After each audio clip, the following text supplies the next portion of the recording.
نحمدہ ونصلی علی رسولہ الکریم اما بعد بسم اللہ الرحمن الرحیم اللہم صلی علی محمد وعلی آل محمد وبارک وسلم رب اشرح لی صدری ویسر لی امری واحلل عقدۃ من لسانی یفقہوا قولی واجعل لی وزیرا من اہلی آمین یا رب العالمین۔ عزیز طلباء و طالبات اور محترم حضرات و خواتین، السلام علیکم ورحمۃ اللہ وبرکاتہ۔ امید آپ سب خیریت سے ہوں گے۔ الحمدللہ دین فاؤنڈیشن کے زیر اہتمام مطالعہ قرآن حکیم برائے طلباء و طالبات کا پہلا حصہ ہم آن لائن کورس کی صورت میں آپ کے سامنے پیش کر رہے ہیں، اور آج ہماری کلاس نمبر 49 ہے، کلاس نمبر 49۔ پچھلی نشست میں ہم نے یونس علیہ السلام کے قصے کا مطالعہ کیا تھا، کیونکہ وہ سورہ صافات کی آیات کے درمیان میں آئے گا وہ واقعہ انشاءاللہ، اس سے ہم نے قصہ پہلے پڑھ لیا۔ اب ہم سورہ صافات کا مطالعہ شروع کر رہے ہیں۔ آج اس کا ایک تعارف بھی آپ کے سامنے آئے گا۔ سورہ صافات کی آیات 1 تا 10 کا انشاءاللہ تعالی ہم مطالعہ کریں گے۔ یہ ایک بڑی صورت ہے اور اس کے کچھ اسباق ہوں گے، کچھ لیسنز ہوں گے انشاءاللہ تعالی، اور اسی پر حصہ اول کی تکمیل بھی ہوگی اور کورس کی بھی تکمیل ہوگی انشاءاللہ تعالی۔ آج جو صفحہ نمبر ہے وہ 151 ہے، پیج نمبر 151 ہے جو آپ کے پاس ہوگا۔ تو آج ہماری کلاس نمبر 49 اور سورہ صافات کا ہم مطالعہ شروع کر رہے ہیں، اور تعارف اور اس کی پہلی 10 آیات کا ذکر ہوگا، اور پیج نمبر 151 آپ کے پاس موجود ہے۔ آئیے آج کے لیسن کو ہم شروع کرتے ہیں۔ سورہ صافات کا مطالعہ شروع کر رہے ہیں تو مقاصد مطالعہ ہمیشہ کی طرح لرننگ آؤٹ کم، کن باتوں کو ہم سمجھیں گے انشاءاللہ۔ مندرجہ ذیل باتیں معلوم ہو جائیں۔ نمبر 1، اس سورت کے آغاز میں اللہ تعالیٰ نے کس کی قسمیں ذکر فرمائی ہیں؟ کچھ قسموں کا اللہ نے ذکر فرمایا، ان پر بات ہوگی۔ قسم کیوں کھائی جاتی ہے، اس پر بھی بات کریں گے انشاءاللہ۔ نمبر 2، یہ تمام قسمیں کس حقیقت کے بیان پر فرمائی گئی ہیں؟ کن امور کے لیے، کن کاموں کے لیے ان قسموں کو بیان فرمایا گیا؟ نمبر 3، کئی مشرقوں سے کیا مراد ہے؟ بڑا دلچسپ سوال ہے۔ مشرق مغرب، ایسٹ اینڈ ویسٹ ہم جانتے ہیں، تو مشرقوں سے کیا مراد ہے، بہت ساری ایسٹ سے کیا مراد ہے، اس پر بات ہوگی۔ نمبر 4، ستاروں کو بنانے کی کیا حکمت؟ اللہ تعالیٰ نے بنائے ستاروں کو، تو ان کی حکمت اللہ تعالیٰ نے کیا بیان فرمائی، اس پر بھی بات ہوگی۔ اور نمبر 5، فرشتے آسمانوں کی کیسے حفاظت کرتے ہیں؟ یہ بھی بڑا اہم نقطہ ہے، یہ بات انشاءاللہ آج ہم سمجھیں گے۔ سورہ صافات کی پہلی 10 آیات کا مطالعہ کر رہے ہیں، آئیے اپنا مطالعہ شروع کرتے ہیں۔ اعوذ باللہ من الشیطان الرجیم، بسم اللہ الرحمن الرحیم۔ والصافات صفا فالزاجرات زجرا فالتالیات ذکرا ان الہکم لواحد رب السماوات والارض وما بینہما ورب المشارق انا زینا السماء الدنیا بزینۃ الکواکب وحفظا من کل شیطان مارد لا يسمعون الى الملأ الاعلی ويقذفون من كل جانب دحورا ولهم عذاب واصب الا من خطف الخطفة فأتبعه شهاب ثاقب۔ ماشاءاللہ۔ اب ان آیات کو ترجمے کے ساتھ پڑھتے ہیں۔ سورہ صافات قرآن حکیم کے 23ویں پارے میں ہے، قرآن حکیم کے 23ویں پارے میں سورہ صافات ہے۔ اس کی پہلی 10 آیات کا آج ہم مطالعہ کر رہے ہیں۔ آئیے اس مطالعے کو آگے بڑھانے کی کوشش کرتے ہیں انشاءاللہ تعالی، اور ترجمہ بھی ساتھ ساتھ سمجھتے ہیں۔ پہلی 10 آیات سورہ صافات کی۔ والصافات صفا، قسم ہے صف باندھ کر کھڑے ہونے والے فرشتوں کی۔ فالزاجرات زجرا، پھر جھڑک کر ڈانٹنے والوں کی۔ فالتالیات ذکرا، پھر ذکر قرآن کی تلاوت کرنے والوں کی۔ ان الہکم لواحد، بے شک تمہارا معبود یقیناً ایک ہی ہے۔ رب السماوات والارض، جو آسمانوں اور زمین کا رب ہے۔ وما بینہما، اور جو کچھ ان دونوں کے درمیان ہے۔ ورب المشارق، اور مشرقوں کا بھی رب ہے۔ انا زینا السماء الدنیا، بے شک ہم ہی نے دنیاوی آسمان کو سجایا ہے۔ بزینۃ الکواکب، ستاروں کی زینت سے، وحفظا من کل شیطان مارد، اور اسے ہر سرکش شیطان سے محفوظ رکھا، لا یسمعون الی الملأ الاعلی، وہ عالم بالا کے فرشتوں کی باتیں نہیں سن سکتے، وَيُقْذَفُونَ مِن كُلِّ جانب، اور ان پر ہر طرف سے انگارے پھینکے جاتے ہیں، دُحُورًا، ان کو بھگانے کے لیے، وَلَهُمْ عَذَابٌ وَاصِبٌ، اور ان کے لیے ہمیشہ رہنے والا عذاب ہے، إِلَّا مَنْ خَطِفَ الْخَطْفَةَ، مگر جو شیطان کوئی بات لے اڑے، فَأَتْبَعَهُ شِهَابٌ ثَاقِبٌ، تو اس کے پیچھے ایک دہکتا ہوا شعلہ لگ جاتا ہے۔ یہ الحمدللہ سورہ صافات کی پہلی 10 آیات کا ترجمہ ہوا۔ کچھ تعارف بھی لے لیتے ہیں اور پھر تشریح کی طرف چلیں گے انشاءاللہ۔ سورۃ الصافات مکی سورت ہے جس کا آغاز اللہ سبحانہ وتعالیٰ نے فرشتوں کی قسمیں بیان فرما کر کیا ہے۔ فرشتوں کے بارے میں اللہ تعالیٰ نے قسمیں بیان فرمائیں۔ اس سورت میں توحید کے دلائل، وحی کی حفاظت اور آخرت سے متعلق کفار کے سوالات کے جوابات کا ذکر ہے۔ توحید کے دلائل، اللہ تعالیٰ وحدہ لا شریک ہے، اس کی قدرتوں کا تذکرہ، پھر وحی کی حفاظت اور آخرت سے متعلق جو کفار کے سوالات تھے ان کے جوابات کا ذکر ہے۔ اللہ سبحانہ وتعالیٰ کے فرما بردار بندوں کے لیے جنت کی نعمتوں اور نافرمانوں کے لیے جہنم کے مختلف عذابوں کا بیان ہے۔ گویا کل کے نتائج، فرما برداروں کے لیے جنت اور نافرمانوں کے لیے جہنم، اس کا ذکر بھی سورۃ الصافات میں انشاءاللہ ہمارے سامنے آئے گا۔ ایک اور اہم بات، اس سورت میں 8 انبیاء کرام علیہم السلام کے واقعات کا ذکر ہے، اور جن میں سے ایک واقعہ یونس علیہ السلام کا بھی، وہ قصہ ہم پہلے پڑھ چکے ہیں۔ تو 8 انبیاء کرام علیہم السلام کے واقعات کا ذکر ہے۔ سورت کے آخر میں جنات اور فرشتوں کے اصل مقام کا بیان ہے۔ جنات کا ذکر بھی آئے گا اور فرشتوں کا بھی۔ جانتے ہیں نا بھی ہم جنات و فرشتوں کو، یعنی دیکھا تو نہیں لیکن مانتے ہیں کیونکہ اللہ تعالیٰ اور اللہ کے رسولوں نے ہمیں بتایا۔ تو سورت کے آخر میں جنات و فرشتوں کے اصل مقام کا بیان ہے۔ سورت کے اختتام پر حضور نبی کریم صلی اللہ علیہ وسلم کے غالب آنے کی بشارت اور اللہ سبحانہ وتعالیٰ کی عظمت کو بیان کیا گیا۔ اللہ کے پیارے رسول علیہ السلام کو اللہ اپنی نصرت عطا فرمائے گا، مدد عطا فرمائے گا، اور کفار کے مقابلے میں آپ غالب آئیں گے، اللہ کا دین سربلند ہوگا۔ اور آخر میں سورت کے اللہ سبحانہ وتعالیٰ کی عظمت کو بیان کیا گیا ہے۔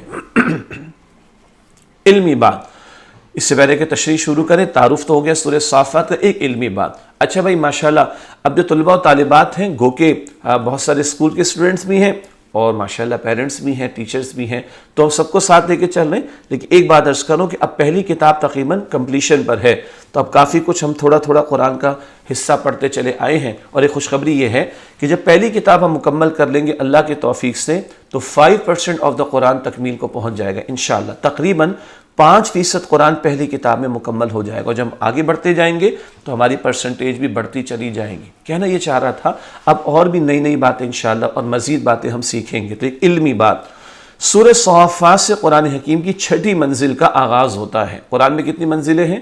7 منزلیں ہیں، تو 6ٹھی منزل کا آغاز سورہ صافات سے ہوتا ہے۔ آپ صلی اللہ علیہ وسلم کے دور میں قرآن حکیم کو 7 منازل میں تقسیم کیا گیا تھا۔ منزل کی جمع منازل، تو آپ صلی اللہ علیہ وسلم کے دور میں قرآن کریم کو 7 منازل میں تقسیم کیا گیا تھا۔ اکثر صحابہ کرام رضی اللہ تعالی عنہم اجمعین روزانہ ایک منزل تلاوت کرتے، اور اس طرح ایک ہفتے میں ایک دفعہ قرآن حکیم کی تلاوت مکمل کر لیتے تھے۔ اللہ اکبر، ایک ہفتے میں قرآن کی تکمیل ہو جاتی، صحابہ کرام کا معمول تھا، اور 7 منزلیں قرآن حکیم کی ہیں، اور 6ٹھی منزل کا آغاز سورہ صافات سے ہوتا ہے۔ اب آئیے، سورہ صافات کا تعارف بھی آیا، 6ٹھی منزل کا ذکر بھی آیا۔ اب ان آیات کی تشریح، آج ہم پہلی 10 آیات سورہ صافات کی سمجھ رہے ہیں۔ سورۃ صافات کا نمبر 37 ہے۔ پہلی آیت، وَالصَّافَّاتِ صَفًّا، قسم ہے صف باندھ کر کھڑے ہونے والے فرشتوں کی۔ فرشتوں کی بھی صفیں ہوتی ہیں، آئیے تھوڑا ذکر کرتے ہیں۔ سورت کے آغاز میں قسموں کا ذکر، اس سورت کے آغاز میں اللہ تعالیٰ نے فرشتوں کی قسمیں ذکر فرمائی ہیں۔ اب ایک سوال آتا ہے قسم کیوں کھائی جاتی ہے؟ تو یہاں تو اللہ تعالیٰ نے فرشتوں کی قسم ذکر فرمائی، آئیے سمجھتے ہیں۔ علمی بات، اللہ تعالیٰ کو اپنی کسی بات کی تصدیق کے لیے قسم فرمانے کی ضرورت نہیں، لیکن قرآن حکیم میں اللہ تعالیٰ نے مختلف چیزوں کی جو قسمیں فرمائی ہیں وہ اول تو عربی زبان کی فصاحت و بلاغت کا ایک اسلوب ہے جس سے کلام میں زور اور تاثیر پیدا ہوتی ہے۔ ہم لوگ بھی اپنی بات میں وزن پیدا کرنے کے لیے، زور ڈالنے کے لیے، ایمفیسس کے لیے، تاکید کے لیے قسم اٹھاتے ہیں نا، قسم کھاتے ہیں۔ تو اللہ تعالیٰ بھی قسمیں فرما رہا ہے۔ اللہ تعالیٰ کو ویسے اللہ تعالیٰ کوئی بات بیان فرما دے، سب سے بڑی بات تو اللہ کی بات ہے، کوئی ضرورت نہیں قسم فرمانے کی، لیکن اللہ تعالیٰ نے جن باتوں میں زور پیدا کرنا چاہا، زیادہ تاکید فرمانا چاہی بندوں کے لیے، تو اللہ تعالیٰ نے بھی قسمیں فرمائی ہیں۔ دوسرے، جن چیزوں کی قسم بیان کی گئی ہے ان پر اگر غور کیا جائے تو وہ اس دعوے کی دلیل ہوتی ہیں جو ان قسموں کے بعد مذکور ہوتا ہے، مذکور جس کا ذکر آتا ہے۔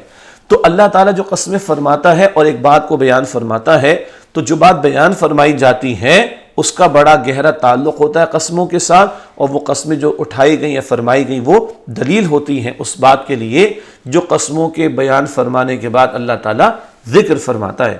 ایک اور مقصد، تیسرا، بعد میں آنے والی بات کی عظمت اور اہمیت ظاہر کرنے کے لیے قسم بیان کی جاتی ہے۔ جو بات بیان کی جا رہی ہے، قسم جب اٹھائی جا رہی ہے، قسم اللہ تعالیٰ فرما رہا ہے، تو بات میں اہمیت پیدا کرنے کے لیے اور اس میں عظمت کا بیان کرنے کے لیے، اس میں زور و تاکید پیدا کرنے کے لیے۔ تو بات واضح ہو رہی، ہم لوگ بھی قسمیں اٹھاتے تو ہیں۔ اللہ تعالیٰ نے جو قسمیں فرمائی، اللہ سبحانہ وتعالیٰ تو زور دیتا ہے، تاکید فرماتا ہے۔ ہم بھی اگر قسم اٹھائیں تو فقط اس وقت جب کبھی شدید ضرورت آ جائے۔ آگے اچھا ایک اور بات، اللہ تعالیٰ کے سوا میں کسی اور کی قسم نہیں اٹھانی چاہیے۔ آگے چلتے ہیں، فرشتوں کی کیفیت کا تذکرہ ہو رہا ہے۔ جو اللہ تعالیٰ نے فرشتوں کی قسم بیان فرمائی، اللہ تعالیٰ کے سامنے صفیں بنا کر کھڑے ہوتے ہیں، سبحان اللہ، اللہ کے سامنے صفیں بنا کر کھڑے ہوتے ہیں۔ اس سورت کی آیت نمبر 165 میں بھی فرشتوں کے صفیں باندھ کر کھڑے ہونے کا ذکر ہے۔ اسی سورۃ صافات میں آیت نمبر 165 میں ہم پڑھیں گے، ایک حدیث شریف میں نبی اکرم صلی اللہ علیہ وسلم نے فرمایا، تم لوگ ایسے صفیں بنایا کرو جیسے فرشتے بناتے ہیں، پہلے اگلی صفیں مکمل کرو، پھر خوب مل مل کر کھڑے ہوا کرو۔ صحیح مسلم کی روایت ہے۔ نماز با جماعت ادا کرتے تو ہمیں بھی صفیں درست رکھنی چاہیے، فرشتے بھی صفوں کو درست رکھتے ہیں، تو اللہ کے پیارے نبی علیہ السلام فرمانے تم بھی فرشتوں کی طرح صفوں کو درست رکھو، اگلی صفیں پہلے مکمل کرو اور خوب مل مل کر کھڑے ہو۔ ایک اور بات ہے کہ فرشتے اللہ کے حکم کے پابند ہوتے ہیں، صفیں بنا کر کھڑے رہتے ہیں، جو حکم آتا ہے فوراً عمل، جو حکم آتا ہے فوراً عمل۔ یہ فرشتوں کا صفیں باندھ کر کھڑا ہونا، اللہ تعالیٰ نے اس کی قسم بیان فرمائی۔ دوسری آیت ہے سورہ صافات کی آیت نمبر 2، فَالزَّاجِرَاتِ زَجْرًا، پھر جھڑک کر ڈانٹنے والوں کی۔ اس سے کیا مراد ہے؟ اس آیت میں فرشتوں کی قسم سے مراد یا تو وہ فرشتے مراد ہیں جو اپنے گھوڑوں کو ڈانٹتے ہیں، یا وہ فرشتے ہیں جو کافروں کی جان نکالتے وقت انہیں ڈانٹتے ہیں۔ جیسے قریب الموت کافروں کو ڈانٹنے کا ذکر قرآن حکیم میں کئی جگہ آیا ہے، مثلا سورہ انعام کی آیت نمبر 93 ہے اور سورہ انفال کی آیت نمبر 50 ہے۔ فرشتے گھوڑوں پر سوار، اللہ اکبر، میدان بدر میں بھی فرشتوں کا نزول ہوا تھا اور فرشتے اپنی سواریوں پر آئے ہوں گے، اللہ بہتر جانتا ہے۔ تو ایک مراد وہ فرشتے جو اپنے گھوڑوں کو ڈانٹتے ہیں، اور ایک مراد وہ فرشتے جب وہ کافروں کی جان نکالنے سختی سے نکالتے تو اس وقت ان کو ڈانٹ رہے ہوتے ہیں۔ استغفر اللہ، اللہ تعالیٰ موت کی سختی سے ہم سب کی حفاظت فرمائے۔ فرشتوں کا انسان و جنات کو ڈانٹنا، مراد یہ کہ فرشتے اللہ تعالیٰ کے بندوں اور جنات کو گناہوں سے روکتے ہیں اور ان کے دل میں خیر کی باتیں ڈالتے ہیں اور شیاطین کو وسوسے ڈالنے اور عالم بالا تک پہنچنے سے روکتے ہیں۔ فرشتے انسان و جنات کو ڈانٹتے ہیں، مراد فرشتے اللہ کے بندوں جنات کو گناہوں سے روکتے ہیں۔ ان کے دل میں کبھی کو خوف ڈال دیا تو وہ بچ جائیں گناہوں سے، ان کے دل میں خیر کی بات بھی ڈالتے ہیں۔ یہ پتہ ہے کب ہوتا ہے؟ جب بندے کی نیت سچی ہونا تو اللہ تعالیٰ بھی مدد فرماتا ہے، اس کو خیر میں آگے بڑھاتا ہے، اور جب بندہ خود ٹیڑھا ہونے کا فیصلہ کر لے تو اللہ اسی گمراہی کے راستے میں اس کو لگا دیتے۔ اللہ تعالیٰ اس سے ہم سب کی حفاظت فرمائے۔ اور شیاطین، شیطان کی جمع شیاطین، شیاطین کے وسوسے ڈالنے اور عالم بالا اوپر آسمانوں کی طرف پہنچنے سے روکنے، ڈانٹ ڈپٹ کرتے ہیں، فرشتے جنات کو روکنے کی کوشش کرتے ہیں۔ شیاطین وسوسے ڈالتے ہیں، وسوسہ یاد آیا؟ چپکے سے برا خیال دل میں ڈالنا، شیطان ڈالتا ہے، اللہ ہم سب کی حفاظت فرمائے۔ تیسری آیت ہے سورہ صافات کی آیت نمبر 3، فالتالیات ذکرا، پھر ذکر قرآن کی تلاوت کرنے والوں کی مزید قسم اللہ تعالیٰ نے بیان فرمائی۔ اس آیت میں فرشتوں کی قسم سے مراد وہ فرشتے مراد ہیں جو خود بھی اللہ تعالیٰ کے ذکر میں مشغول رہتے ہیں اور انسانوں کی روحانی غذا یا ہدایت کا واسطہ بھی بنتے ہیں، پیغمبروں پر اللہ سبحانہ تعالیٰ کا حکم لاتے ہیں اور نیک لوگوں کے دلوں میں خیر کی بات ڈالتے ہیں۔ تو ایک مراد کیا ہے؟ فرشتے خود اللہ کا ذکر کرتے ہیں اور پیغمبروں تک اللہ کی وحی لے کر آتے ہیں اور ہدایت کا ذریعہ بنتے ہیں اور نیک لوگوں کے دلوں میں خیر کی بات ڈالتے ہیں۔ آیات پر غور کرنے سے فرشتوں کی اعمال کی ترتیب سمجھ میں آتی ہے کہ فرشتے صف در صف، روز جنہیں کہتے ہیں انگلش میں صفیں، فرشتے صف در صف کھڑے ہو کر اللہ سبحانہ تعالیٰ کا حکم سنتے ہیں، پھر شیطانوں کو جھڑکتے اور روکتے ہیں، پھر جو حکم اتر چکا ہوتا ہے اسے خود بھی پڑھتے ہیں اور دوسروں کو بھی سناتے ہیں۔ یہ 3 آیات میں جو قسمیں فرمائی گئیں ان کا ذکر ہمارے سامنے آ رہا ہے۔ یہ ترتیب گویا کے سامنے آتی ہے، فرشتے صفیں باندھ کر اللہ کا حکم سنتے ہیں، پھر شیطانوں کو جھڑکتے ہیں، روکتے ہیں، وحی کی حفاظت بھی ہوتی ہے، اور جو حکم نازل ہو جاتا ہے خود بھی پڑھتے ہیں، دوسروں کو بھی یہ فرشتے سناتے ہیں۔ چوتھی آیت سورہ صافات کی آیت نمبر 4، ان الہکم لواحد، بے شک تمہارا معبود یقیناً ایک ہی ہے، یعنی اللہ سبحانہ وتعالی۔ ان قسموں کے بیان کی حقیقت، یہ تمام قسمیں اس حقیقت کے بیان پر فرمائی گئی ہیں کہ سب کا معبود ایک ہی ہے۔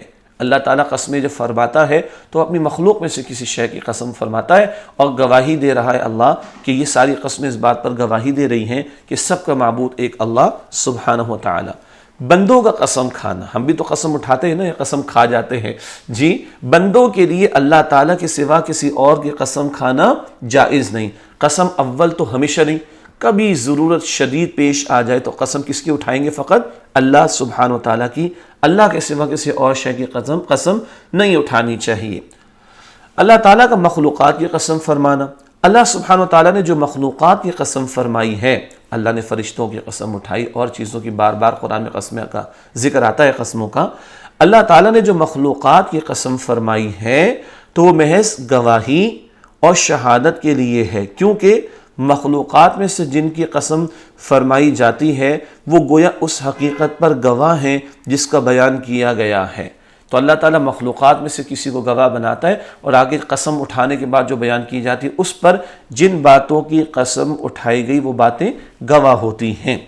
دوسری وجہ اللہ تعالیٰ کی قسم فرمانے کی یہ ہے کہ اس سے کلام میں تاکید اور زور پیدا کرنا ہوتا ہے، اور تیسری وجہ آگے آنے والی بات کی عظمت اور اہمیت کو ظاہر کرنا ہے۔ یہ بات پہلے بھی ہمارے سامنے ہے کہ زور اور تاکید پیدا کرنے کے لیے قسم اللہ تعالیٰ نے بیان فرمائی۔ علمی بات، اہل مکہ فرشتوں کو اللہ تعالیٰ کی بیٹیاں کہتے تھے، معاذ اللہ، مشہور بات ہے، استغفر اللہ، انہوں نے فرشتوں کو اللہ تعالیٰ کی بیٹیاں قرار دے دیا، معاذ اللہ۔ فرشتوں کی قسم فرما کر ان کے وہ اوصاف بیان کر دیے گئے جن سے ان کی مکمل بندگی کا اظہار ہوتا ہے۔ فرشتے تو اللہ کے بندے ہیں، اللہ کی مخلوق ہیں، بیٹیاں نہیں ہیں، معاذ اللہ۔ فرشتوں کے اوصاف کیا بیان کیے گئے؟ صفیں باندھے کھڑے اللہ کے حکم کے انتظار میں۔ مطلب یہ کہ اللہ تعالیٰ کے ساتھ ان فرشتوں کا تعلق باپ بیٹی کے رشتے کا نہیں، بلکہ ان کا تعلق معبود اور بندے کا ہے۔ اللہ معبود ہے، فرشتے بھی اس کے بندے ہیں، یعنی یہ فرشتے اللہ تعالیٰ کے بندے ہیں اور وہ اللہ ان کا مالک اور معبود ہے، اور یہ فرشتے اللہ کے حکم کے پابند ہیں۔ یہ غلط بات ہے، غلط بھونڈا عقیدہ ہے، برا عقیدہ ہے کہ فرشتوں کو اللہ تعالیٰ کی بیٹیاں کہتے تھے مشرکین مکہ، معاذ اللہ۔ آیت نمبر 5 سورہ صافات، رب السماوات والارض وما بینہما ورب المشارق، جو آسمان و زمین کا رب ہے اور جو کچھ ان دونوں کے درمیان ہے، اور مشرقوں کا بھی رب ہے۔ یہ آیت نمبر 5 کا ترجمہ ہوا۔ اللہ سبحانہ وتعالیٰ کی شان ربوبیت، رب ہونا اللہ کا، ربوبیت رب سے ہے۔ اللہ سبحانہ وتعالیٰ آسمانوں، زمین اور جو کچھ ان کے درمیان ہے ان سب کا رب ہے۔ زمین اور آسمان گویا کائنات ہے، اور اللہ سبحانہ وتعالیٰ اس پوری کائنات کا اور اس میں بسنے والی تمام مخلوقات کا رب ہے۔ آسمان و زمین کا رب بھی اللہ، اور ان کے درمیان گویا پوری کائنات اس کا رب بھی اللہ، اور اس میں بسنے والی تمام مخلوقات کا رب بھی اللہ ہے۔ کئی مشرقوں سے کیا مراد؟ بڑا دلچسپ نقطہ ہے، توجہ کیجئے گا۔ سال بھر میں سورج 365 جگہوں سے نکلتا ہے، اس لیے اللہ تعالیٰ کو رب المشارق کہا گیا ہے کہ ان تمام سمتوں کا رب اللہ ہے۔ مشرق کی جمع مشارق۔ ہر دن سورج کا نکلنے کا ٹائم، سن رائز کا ٹائم ڈیفرنٹ ہوتا ہے نا، تو جیسے ٹائم ڈیفرنٹ ہے، نکلنے کا مقام بھی سورج کا ڈیفرنٹ ہوتا ہے۔ تو ایک سال میں تو 365 دن عام طور پر ہوتے ہیں، تو یہ تمام دنوں میں الگ نکلنے کا مقام، تو یہ بہت سارے مشارق ہو گئے۔ ایک اور انداز سے دیکھیں، سورج اپنی روزانہ کی گردش میں اس زمین کے مختلف حصوں پر ایک دوسرے کے بعد پے در پے طلوع ہوتا ہے۔ کسی ایک حصے میں طلوع ہوا، پھر دوسرا، پھر تیسرا، پھر چوتھا، پھر پانچواں، ایسا ہی ہے نا۔ سورج اپنی روزانہ کی گردش میں زمین کے مختلف حصوں پر ایک دوسرے کے بعد پے در پے مسلسل کنٹینیوسلی طلوع ہوتا ہے۔ جہاں زمین کا کوئی حصہ سورج کے سامنے آتا ہے وہی اس وقت اس کا مشرق ہوتا ہے۔ جہاں زمین کا کوئی حصہ سورج کے سامنے آتا ہے وہی اس کا مشرق ہے۔ اس لحاظ سے بھی نہ مشرقوں کا شمار ہے نہ مغربوں کا شمار ہے۔ مشرق بھی بہت سارے، مغرب بھی بہت سارے، یہاں مشرقوں کا بیان ہے۔ 29 سپارے میں سورہ معارج ہے، اس میں مشارق اور مغارب دونوں کا ذکر پڑھتے ہیں الحمدللہ۔ وہ ہم انشاءاللہ حصہ 2 میں ذکر کریں گے آپ کے سامنے۔ تو بہت سارے مشرق سمجھ آ گئے الحمدللہ۔ جی اگلی آیت ہے سورہ صافات کی آیت نمبر 6۔ اِنَّا زَيَّنَّا السَّمَاءَ الدُّنْيَا بِزِينَةٍ الْكَوَاكِبِ، بے شک ہم ہی نے دنیاوی آسمان کو سجایا ہے ستاروں کی زینت سے۔ اس آیت کی تشریح کرتے ہیں۔ آسمان دنیا کا امتیاز، یہ جو پہلا آسمان ہمیں دکھائی دے رہا ہے نا، اس کی بات ہو رہی ہے آسمان دنیا۔ اللہ تعالیٰ نے آسمان دنیا کو ستاروں سے سجایا ہے اور زینت بخشی ہے۔ آسمانوں کو ستاروں سے سجانے کا مقصد، اللہ سبحانہ وتعالیٰ نے ان گنت ستاروں کے ذریعے آسمان دنیا کو سجا دیا ہے۔ یہ ستارے خوبصورتی، رات میں ہلکی روشنی اور انسانوں کے لیے راستہ تلاش کرنے کا ایک بہت بڑا ذریعہ ہے۔ آسمان کو خوبصورتی بھی عطا کی گئی اور ستاروں کی ڈائریکشن سے لوگ راستہ بھی اختیار کرتے ہیں اور پا لیتے ہیں۔ آیت نمبر 7 سورہ صافات، وَحِفْظًا مِّن كُلِّ شَيْطَانٍ مَارِدٍ، اور اسے ہر سرکش شیطان سے محفوظ رکھا۔ ستاروں کو بنانے کی حکمت، ستارے اللہ تعالیٰ کی بنائی ہوئی چوکیاں ہیں۔ سبحان اللہ، چوکی سمجھتے ہیں نا، جیسے پولیس والوں کی چوکی ہوتی ہے وہ نگرانی کے لیے اینڈ سو آن۔ ستارے اللہ سبحانہ تعالیٰ کی بنائی ہوئی چوکیاں ہیں جہاں سے فرشتے آسمانوں کی حفاظت کرتے ہیں اور ہر سرکش جن کو آسمانوں میں داخل ہونے سے روکتے ہیں۔ جنات اوپر ان کی آمد رہتی تھی اور وہ وحی کے نزول کے وقت سننا اگر چاہتے نا تو حفاظت ہوتی، آگے بھی اور ذکر آئے گا۔ تو چوکیاں ہیں فرشتوں کی، سرکش جنات کو آسمانوں میں داخل ہونے سے فرشتے روکتے ہیں۔ سورہ صافات کی آیت نمبر 8، لا يسمعون الى الملأ الاعلى ويقذفون من كل جانب، وہ عالم بالا کے فرشتوں کی باتیں نہیں سن سکتے اور ان پر ہر طرف سے انگارے پھینکے جاتے ہیں۔ اس آیت کی تشریح، سرکش شیاطین کی آسمانوں میں داخل ہونے کی وجہ، وہ عالم بالا کی باتیں سننا چاہتے ہیں، وحی کا نزول ہوتا ہے نا، تو یہ جنات کچھ لینا چاہتے ہیں، اچکنا چاہتے ہیں اس میں سے، یہ ذکر ہو رہا ہے۔ علمی بات، رسول اللہ صلی اللہ علیہ وسلم کی بعثت سے پہلے شیاطین ایک دھندا بنا رکھا تھا، وہ اوپر آسمانوں کی طرف جاتے اور باتیں سنتے۔ بعثت یہ لفظ پہلے بھی آیا، بھیجا جانا، حضور صلی اللہ علیہ وسلم کو رسول بنا کر بھیجے جانے سے پہلے شیاطین، شیطان کی جمع شیاطین، ایک دھندا، ایک انہوں نے کام اختیار کر رکھا تھا، وہ اوپر آسمانوں کی طرف جاتے اور باتیں سنتے، پھر یہی باتیں لا کر کاہنوں کے کان میں ڈالتے تھے۔ کاہن کون لوگ ہوتے؟ قیاس لگا کر، تکے لگانا، قیاس لگاتے، ایسا ہو جائے گا بھائی، ستاروں کی گردش تو یہ بتا رہی، ایسا ہو جائے گا، ویسا ہو جائے گا۔ یہ شیطان جنات ان کے کانوں میں لا کر ایک بار ڈالتے، یہی باتیں لا کر کاہنوں کے کانوں میں ڈالتے تھے، وہ اس میں کئی جھوٹ ملا کر آگے بڑھاتے، وہ کاہن اور جھوٹ ملاتے اور جھوٹی باتیں پھر معاشرے کے اندر پھیلائی جاتی۔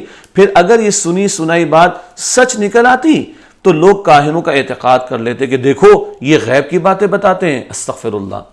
یہ ملمہ سازی، یہ دھوکے کی بات ہوتی تھی، اور اگر کبھی تکا لگ گیا تو دیکھا جی ان کو تو بڑا پتہ ہے، لوگ کاہنوں کے بڑے اعتقاد کرنے والے ہو جاتے، ماننے والے ہو جاتے، دیکھو جی یہ غیب کی باتیں بتاتے ہیں۔ جب رسول اللہ صلی اللہ علیہ وسلم کی بعثت ہوئی تو وہاں پہرا لگ گیا، چنانچہ شیاطین جب اوپر جاتے تو مار کھاتے، اب پہرے لگا دیے گئے اور جنات یہ شیاطین کچھ اوپر سے لینا چاہتے تو ان کو مارا جاتا تھا۔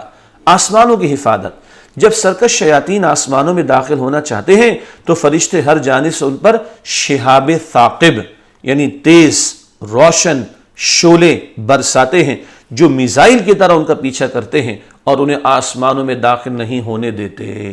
یہ اللہ تعالیٰ کا نظام ہے۔ ان کو ستارے شہاب ثاقب تیز روشن شعلے مارے جاتے ہیں اور بھگایا جاتا ہے، اور وہی کہ اللہ تعالیٰ نے حفاظت کا اہتمام فرمایا۔ سورہ صافات کی آیت نمبر 9 ہے دحور ولہم عذاب واصب، ان کو بھگانے کے لیے اور ان کے لیے ہمیشہ رہنے والا عذاب ہے۔ سرکش جنات پر شہاب ثاقب برسانے کی وجہ سرکش شیاطین کو آسمانوں سے بھگانے کے لیے، جنات سرکش شیاطین ایک ہی بات ہے، کیونکہ شیطان بھی جن تھا تو سرکش جنات سرکش شیاطین ایک ہی بات ہے، تو ان کو بھگانے کے لیے یہ شہاب ثاقب برسائے جاتے۔ سرکش شیاطین کی سزا دنیا میں ان پر شہاب ثاقب برسائے جاتے بھگانے کے لیے، اور آخرت میں انہیں ہمیشہ کے لیے جہنم کا عذاب دیا جائے گا۔ آخری آیت سورہ صافات کی آیت نمبر 10 اِلَّا مَنْ خَطِفَ الْخَطْفَةَ فَأَتْبَعَهُ شِهَابٌ ثَاقِبٌ، مگر جو شیطان کوئی بات لے اڑے تو اس کے پیچھے ایک دہکتا ہوا شعلہ لگ جاتا ہے، کوئی کچھ اچک بھی لے تو شعلہ لگتا ہے اور اس کو مارا جاتا ہے۔ سرکش شیطانوں کے عمل کا ذکر سرکش شیطانوں کے حوالے سے آسمانوں سے کسی بات کے اچانک اچک لینے کا ذکر کیا گیا، کچھ اچک لینے کی اٹھا لینے کی کوشش کرتے تھے بات کو۔ سرکش شیطانوں کے ساتھ سلوک ان کے پیچھے شہاب ثاقب چھوڑ دیے جاتے ہیں۔ اور آخری بات ہے شہاب ثاقب کیا ہے؟ شہاب کے معنی بلند شعلے کے ہیں، شہاب بلند شعلہ، اور پاکستان فوج نے جو ماشاءاللہ میزائل بنائے تو ان میں آپ نے شہاب کا نام بھی سنا ہوگا، سبحان اللہ۔ تو شہاب کے معنی بلند شعلے کے ہیں، ثاقب کے معنی اتنا روشن کہ جس چیز پر اس کی کرنیں پڑیں اس میں چھید کرتی پار گزر جائیں۔ ثاقب اتنا روشن کہ جس چیز پر اس کی کرنیں پڑیں اس میں چھید کرتی پار گزر جائیں۔ الثاقب اصل میں ثقبہ سے ہے جس کے معنی سوراخ کے ہیں۔ شہاب ثاقب ایک تیز روشن شعلہ جو جا کر لگے اور ان کو برباد کر دے، مار بھگائے، یہ ہے شہاب ثاقب جو ان شیاطین کو مارے جاتے کہ جو وحی میں سے کچھ لینا چاہتے تھے، جو اللہ تعالیٰ نے اپنی وحی کی حفاظت فرمائی۔ الحمدللہ سورہ صافات کا مطالعہ 10 آیات تک ہو گیا ہے۔ اگلی کلاس میں انشاءاللہ اس سلسلے کو اور آگے بڑھائیں گے۔ آپ سے ملاقات ہوتی ہے اگلی کلاس میں انشاءاللہ۔ السلام علیکم ورحمۃ اللہ وبرکاتہ۔